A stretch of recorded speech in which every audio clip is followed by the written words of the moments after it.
Alors, je me suis interrogé récemment sur la véritable identité actuelle du socialisme. Et je dis que le socialisme actuel est dénaturé. Il n'est plus ce qu'il devrait être. Et on a vu, alors il y a des périodes où effectivement c'est normal. Et il y a des périodes cycliques qui empêchent le socialisme d'être lui-même. Et à ce moment-là, effectivement, il parle le langage de la droite. Sur la question de l'Ukraine, par exemple, il est évident qu'aujourd'hui, il est impossible de dire qu'on est favorable à...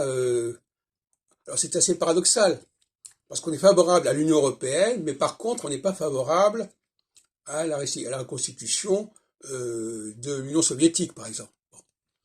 Or, jusqu'à preuve du contraire, à mon avis, une grande partie des socialistes russes étaient pour un socialisme international et pour un dépassement des frontières. Plus encore que la droite, d'ailleurs. Et même le colonialisme est en grande partie le fait de la gauche, on le sait très bien. Pourquoi? Parce que la gauche considère que les frontières de toutes sortes sont artificielles, sont superficielles et qu'il ne faut pas en tenir compte. Donc il y a des moments où la gauche tient un discours de droite, c'est-à-dire un discours sur les superstructures qui valide les superstructures, qui valide le droit, qui valide les langues, qui valide les frontières, etc. Et ça, c'est un discours qui ne correspond pas à la nature même du socialisme. Et l'Union européenne, elle est basée sur une conception socialiste des choses, c'est-à-dire un dépassement de l'histoire, un dépassement des frontières, un dépassement des nations.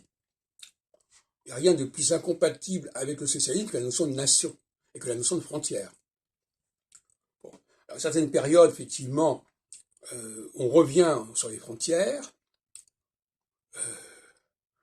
et à d'autres moments, on dépasse les frontières. Et c'est une sorte d'éternel retour. Il y a un besoin à un certain moment de dépassement et un besoin à d'autres moments de rétablir une sorte de pesanteur sociologique et culturelle, etc.